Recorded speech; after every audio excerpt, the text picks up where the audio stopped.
Slamet yang sudah menduga kebiasaan putranya tersebut kemudian langsung memberikan uang. Dia menyodorkan selembar uang sebesar 100.000 rupiah, jumlah yang seharusnya lebih dari cukup untuk sekedar membeli sarapan. Halo Sobat Pena, apa kabar hari ini? Assalamualaikum warahmatullahi wabarakatuh. Hari ini kita akan kembali membahas kejadian-kejadian mengerikan, kisah nyata yang terjadi di muka bumi ini. Pada akhir tahun 2024 silam, warga Tapin, Kalimantan Selatan tiba-tiba dihebohkan dengan sebuah kabar soal meninggalnya seorang pria lanjut usia di rukonya sendiri dalam keadaan yang sangat mengenaskan. Kondisinya benar-benar miris dan ternyata aksi keji yang dialami oleh korban tersebut dilakukan oleh putra kandungnya sendiri yang merasa sakit hati hanya karena masalah yang sangat sepele. Di saat itu pelaku marah kepada sang ayah yang menjadi korban karena uang yang diberikan oleh ayahnya untuk membeli sarapan dirasa kurang cukup dan dia merasa tersinggung serta sakit hati setelah diomeli saat dia mengungkapkan bahwa uang tersebut kurang. Di saat itu dia tidak terima ayahnya marah kepadanya sehingga dia memilih untuk menghabisi sang ayah. Benar-benar perbuatan yang sangat durhaka. Dan bagaimana cerita selengkapnya tentang kasus yang satu ini, langsung saja kita bahas di Kata Pena.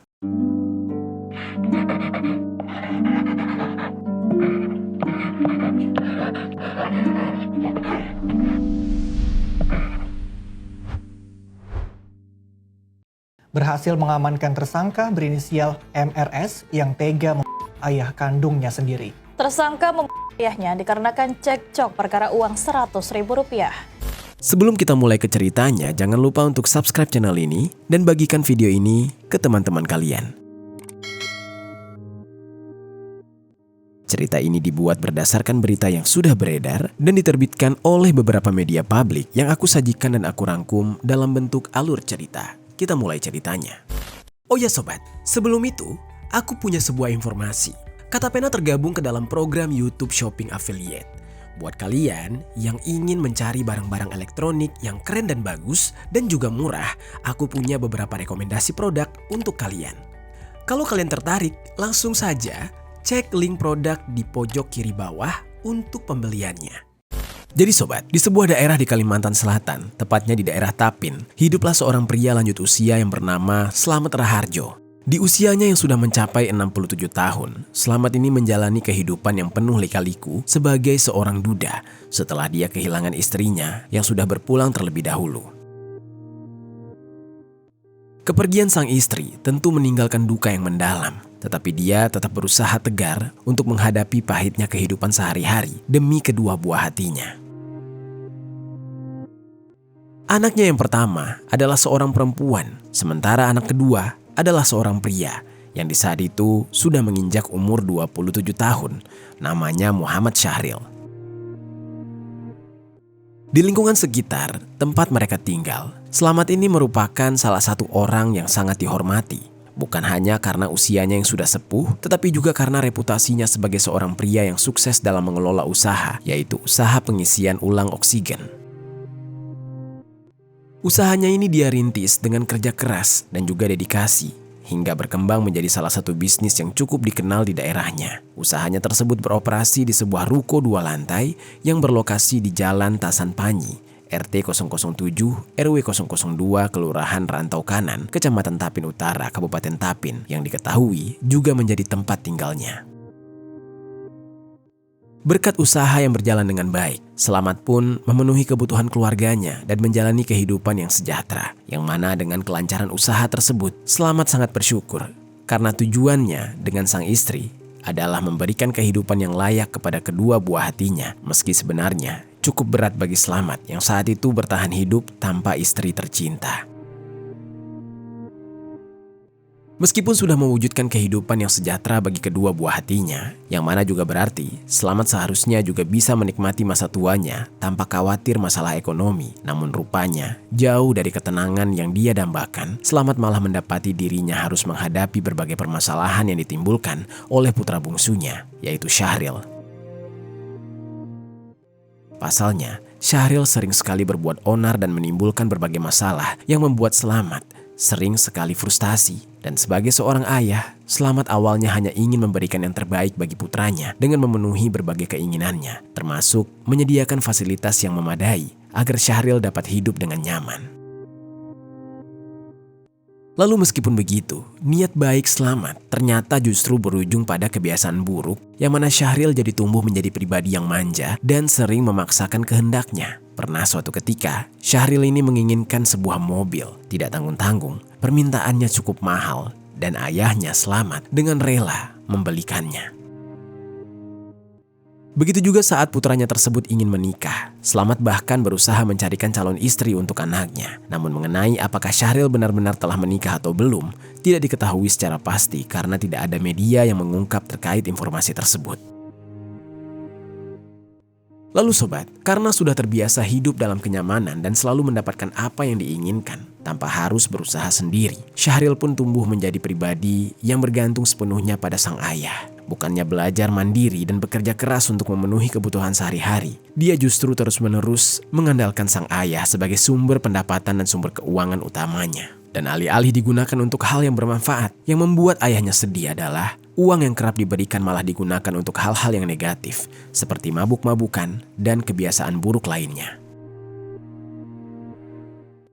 Lalu seiring berjalannya waktu, kebiasaan hidup yang serba instan tersebut semakin membentuk Syahril menjadi pribadi yang kurang ajar, terutama terhadap sang ayah. Dia tidak segan-segan meminta dengan cara memaksa dan apapun kemauannya harus terpenuhi. Kebiasaan putranya tersebut tentu membuat Slamet semakin muak. Baginya, Syahril yang sudah beranjak dewasa seharusnya bisa berusaha untuk hidup mandiri, bukan justru bergantung pada dirinya, yang mana usianya juga semakin lama semakin renta dan mendambakan masa tua yang damai. Kesedihan teriringi dengan kekecewaan yang dirasakan oleh Slamet. Putra yang selama ini dia besarkan dengan penuh kasih sayang malah tumbuh menjadi pribadi yang manja dan terus bergantung padanya dan benar-benar merepotkan dia. Bukan hanya sekedar meminta bantuan, tetapi Syahril juga semakin lama semakin menunjukkan sikap tidak hormat dan seenaknya sendiri.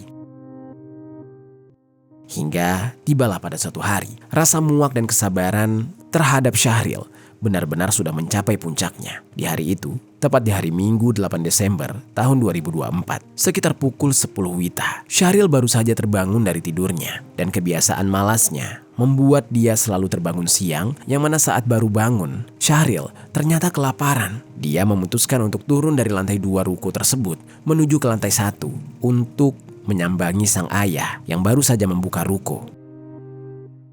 Tanpa rasa sungkan, dia langsung meminta uang kepada ayahnya untuk membeli sarapan. Lalu sang ayah, Slamet, yang disambangi oleh Syahril, kemudian menatap dengan malas ke arah Syahril. Slamet yang sudah menduga kebiasaan putranya tersebut, kemudian langsung memberikan uang. Dia menyodorkan selembar uang sebesar Rp100.000, jumlah yang seharusnya lebih dari cukup untuk sekedar membeli sarapan.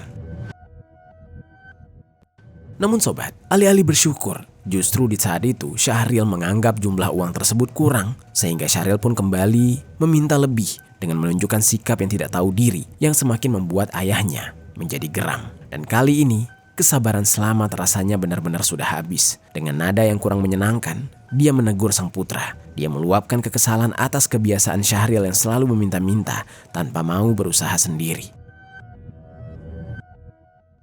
Di sisi lain, Syahril yang diomeli oleh ayahnya merasa tersinggung dan sakit hati. Hingga tanpa sadar, Syahril yang sudah dipenuhi oleh amarah dan rasa sakit hati, emosinya langsung meledak. Bahkan uang Rp100.000 yang diberikan oleh ayahnya pun tidak dia terima karena dia merasa tersinggung. Syahril yang mengaku memiliki kebiasaan membawa senjata tajam, yaitu berupa sebilah pisau sepanjang 25 cm di pinggang kanannya. Dan entah apa tujuannya untuk selalu membawa pisau tersebut. Namun kemudian, di dalam kejadian dia marah terhadap sang ayah. Disitulah, tanpa pikir panjang, Syahril tiba-tiba mengambil pisau tersebut, menghunusnya, dan langsung menyerang sang ayah dengan pisau yang ada di pinggangnya. Dia menusukkan pisau tersebut dengan cara yang sangat brutal ke arah leher kiri sang ayah. Tusukan pertama yang begitu tajam dengan cepat langsung membuat ayahnya tumbang ke lantai. Cairan merah menyembur yang masih sangat segar dari luka di leher sang ayah yang membuat tubuhnya langsung lemas dalam sekejap. Meski di dalam kondisi yang lemah, sang ayah, Slamet, masih berusaha bertahan. Dia mencoba melawan dengan sisa tenaga yang dia miliki. Namun tubuh tuanya tidak lagi memiliki cukup kekuatan untuk bertarung ataupun bertahan melawan amukan dari putranya sendiri. Di sisi lain, Syahril yang melihat ayahnya yang sudah tidak berdaya justru semakin gila. Syahril di saat itu kemudian kembali mengayunkan pisaunya dengan sangat sadis, dan kali ini langsung mengenai bagian leher kanan dari Slamet. Cairan merah segar kembali mengalir deras, melemahkan tubuh renta yang dulu membesarkannya dengan penuh kasih sayang. Namun sobat, Syahril rupanya masih belum puas. Dengan dorongan amarah yang membutakan akal pikirannya, dia memberikan serangan terakhir yang begitu pamungkas untuk benar-benar mengakhiri hidup sang ayah, yaitu sebuah tebasan yang sangat telak mengarah ke bagian dada dari Slamet. Dan akibat serangan tersebut, Slamet benar-benar menyerah. Dia langsung meregang nyawa di tempat. Cairan merah mengalir dari setiap luka yang ada di tubuhnya, langsung menggenangi di lantai ruko. Benar-benar sebuah perbuatan keji yang dilakukan oleh putra kandungnya sendiri. Tidak ada penyesalan di saat itu di wajah Syahril. Tak ada duka, tidak ada rasa kehilangan dari sosok yang selama ini sudah merawatnya dan membesarkannya dengan penuh kasih sayang. Yang tersisa di saat itu hanyalah tubuh tidak bernyawa dari seorang ayah yang sepanjang hidupnya berjuang untuk keluarga, namun akhirnya harus meregang nyawa di tangan putra kandungnya sendiri. Di saat itu, setelah melakukan aksi kejinya, barulah Syahril menyadari kalau ayahnya sudah tidak bergerak. Syahril yang masih belum merasa menyesal, tiba-tiba berubah menjadi panik sehingga dia memutuskan untuk segera menghilangkan jejak. Syahril kemudian mengambil sehelai kain dan menutupi jasad sang ayah. Lalu dengan cepat, dia menuju ke kamar mandi untuk mencuci pakaian yang berlumuran cairan merah dan mandi untuk menghapus semua sisa-sisa kejahatannya. Dia di saat itu tidak melarikan diri atau sembunyi. Syahril malah dengan santainya duduk di pangkalan ojek dekat lokasi kejadian, seolah-olah di saat itu tidak terjadi apa-apa. Sementara, tak berselang lama, sekitar pukul 12 siang, salah satu anak dari Slamet, yaitu putri sulungnya dan juga warga setempat, tiba-tiba dihebohkan dengan temuan jasad di ruko milik Slamet, yang mana rupanya jasad tersebut adalah jasad Slamet sendiri. Banyak warga yang datang berkumpul dan heboh menyaksikan kengerian tersebut. Dan setelah jasad Slamet ditemukan dengan kondisi yang begitu mengenaskan, warga langsung melaporkannya kepada pihak kepolisian, yaitu Polres Tapin. Pihak Polres yang sudah mendapatkan laporan tersebut langsung segera meluncur ke TKP, dan di sana mereka menemukan jasad si pemilik ruko dengan kondisi penuh luka bacokan. Dari kondisi jasad, polisi menduga kuat bahwa korban meninggal dunia dengan cara dihabisi secara sengaja oleh orang lain. Dan atas persetujuan pihak keluarga, jasadnya akhirnya kemudian dibawa ke Rumah Sakit Umum Daerah Datu Sanggul untuk keperluan pemeriksaan lebih lanjut. Dan dari hasil pemeriksaan, korban yaitu Slamet ternyata meninggal akibat luka yang sangat serius tepat di bagian kepala yang menyebabkan dia langsung kehilangan nyawa. Sementara itu pihak kepolisian terus melakukan penyelidikan dengan mengumpulkan barang bukti serta mendengar kesaksian dari para saksi. Area kejadian pun sudah diberikan garis polisi guna memastikan tempat tersebut tetap aman dan tetap steril selama proses investigasi berlangsung. Berdasarkan pemeriksaan yang dilakukan, serta didukung oleh adanya barang bukti dan keterangan saksi, dugaan kuat terhadap pelaku jatuh kepada putra kandung korban sendiri, yaitu Syahril. Apalagi dia terlihat santai dan tidak panik di saat itu. Syahril malah duduk-duduk di pangkalan ojek dekat lokasi kejadian saat warga heboh atas temuan jasad ayahnya. Syahril yang dicurigai pun kemudian segera diamankan oleh pihak kepolisian tanpa perlawanan. Syahril juga dengan entengnya langsung mengakui semua perbuatannya dan dia langsung ditahan di Mapolres Tapin untuk menjalani pemeriksaan. Bersamaan dengan ditangkapnya Syahril, polisi juga menyita sejumlah barang bukti, di antaranya berupa sebilah senjata tajam jenis pisau dengan panjang sekitar 25 cm yang sudah ada bercak cairan merahnya, yang meski sebelumnya setelah berusaha dibersihkan oleh Syahril ternyata masih ada bekasnya. Lalu ada sehelai baju kaos kuning dan celana pendek hitam dengan logo kepala kerbau. Syahril kemudian di saat itu mengaku kepada polisi jika dia sampai tega menghabisi nyawa sang ayah dengan bengis karena merasa kesal saat dia meminta uang untuk membeli makan hanya diberikan Rp100.000. Dan saat dia protes dengan hal itu, disitulah dia merasa tersinggung dan sakit hati karena sang ayah malah mengomelinya dengan nada yang tidak menyenangkan. Situasi saat itu pun membuat Syahril seketika gelap mata dan memilih untuk menghabisi sang ayah dengan senjata tajam yang kerap dia bawa kemana-mana di pinggang kanannya. Yang mana ternyata fakta tentang senjata tajam tersebut terungkap setelah rekonstruksi dilakukan pada Senin tanggal 13 Januari 2025. Dan selain itu, sebelumnya Syahril juga dengan jelas menceritakan detail kejadiannya terhadap pihak kepolisian. Dan hasil pemeriksaan pun menunjukkan keterangan yang jelas, yang mana Syahril normal dan tidak menunjukkan tanda-tanda gangguan mental. Dan saat dilakukan rekonstruksi, polisi tidak menemukan fakta baru dan semuanya sudah sesuai dengan keterangan yang diberikan oleh Syahril. Dan atas perbuatan kejinya terhadap ayah kandungnya sendiri, Syahril ditetapkan sebagai tersangka dan dijerat dengan pasal 338 KUHP dengan ancaman hukuman 15 tahun penjara. Lalu sementara itu, sebelumnya jasad sang ayah yang sudah selesai diperiksa langsung dibawa pulang oleh keluarga untuk disemayamkan. Pihak keluarga mengutuk keras perbuatan Syahril yang benar-benar tidak masuk akal. Seorang anak yang sangat durhaka. Di saat itu pihak keluarga berharap agar Syahril dihukum seberat-beratnya, dan sungguh ironis dan menyedihkan.